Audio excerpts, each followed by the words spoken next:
Thousands were affected by the recent Target security breach, 40 million to be exact. And today we have some advice on how you can fight back legally and protect yourself in the future. Joining us this morning is attorney Bryan Pease. Good morning to you. So I say 40 million, probably not exactly 40 million, maybe even more than 40 million. An astronomical number of people have been affected by this, several filing lawsuits. Let's talk about those lawsuits. What are their chances of winning and getting money back? Well, you know, the definition of a class action lawsuit is something where you have generally a lot of people who are affected, and each individual person didn't really suffer that much in terms of monetary damage, so it wouldn't really be worth it for each individual person to sue on behalf of, you know, a few dollars in damages or whatever happened to them in terms of out-of-pocket losses. And so that's where you have a class action where attorneys will represent the whole class of persons who were affected. And that's where a lot of times in the mail you'll get a notice that you've been possibly affected by an issue that affected you, and then you can receive some form of compensation at the end when the class action lawsuit settles. In this case, the individual plaintiffs who are suing are going to have to, first of all, show that Target was negligent. So they would have to show that Target had a duty to protect this information and that they breached that duty somehow. I'm sure they didn't breach it intentionally because they don't want their customers' information getting out there. But if they did something, if Target did something where they were sloppy, they knew that they should have taken some measure and they didn't, and then that information got out there. And then once that duty is breached, then they have to show damages, that the consumer was somehow damaged. And you know, credit card companies have agreements where they will reverse fraudulent charges. So the issue here will be, well, are these consumers really affected, or do they do that with debit cards though? Because they were affected as well. Yeah, debit cards have a similar agreement. The problem with debit cards is that it's money that's being taken out of your account. So and will take some time to get put back in.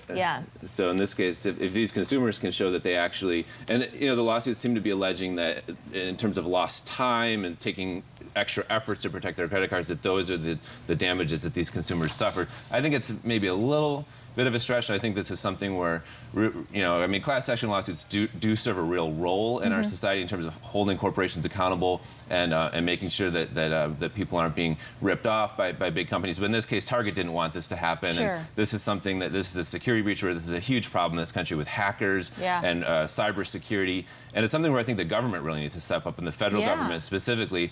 You know, both all political sides agree that the central role for government is to provide a strong national defense, and in the future, that will be cyber defense, and we need to really have the government investing in technology. Well, not only credit cards and debit cards, there's a lot of people stealing Social Security numbers these days with tax returns and that whole mess. It absolutely is a nightmare.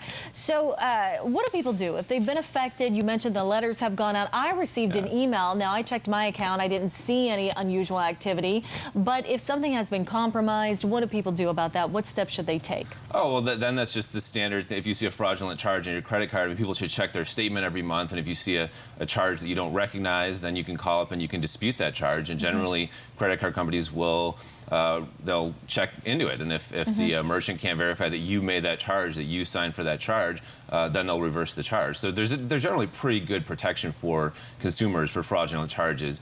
And in this case, because the breach was so large, something like 40 million cases of credit card information getting out there, that's where the class action suit comes in, because there's so many affected. Yeah, and they're saying that bigger steps need to be taken. And like we said, 12 people have filed lawsuit already. Now, what's your opinion? Does this security breach set a precedent for Target stores and other stores out there? Should we all be concerned? Well, these corporations obviously know that they need to have, when they're storing this much information, that they have to have a tech team that's really warding off these hacker attacks. So this is becoming a bigger and bigger problem. But we really need the government to be investing in this as well. And this is something where, you know, right now it's just credit card information. In the future, we're on the verge of a third industrial revolution in this country, where energy is going to be the new currency, and people are going to be able to buy and sell energy on an energy internet. We're going to have micro power stations, solar panels on roofs, and people are going to be able to buy and sell energies from electric vehicles. I mean, this is the future, but this is data that needs to be protected. And so it's not just credit card information where, you know, this is where you made a purchase and then somebody's going to use that credit card information to make another purchase. In the future, people are going to be making purchases with online 3D printing. Like Yeah. there's the company Etsy where you just have Sure. information that you download a template and then you can just print out products right in your home. So It's that's scary. Well, it's pretty cool, but we got to make sure that the but information scary. is protected. Right, Yeah. it's scary to think of all the things they can do. All right, Bryan Pease, and that's right. Did I say it right? Pease? Yes. All right, perfect. Just wanted to double check. Thank you so much for Thank being you. here.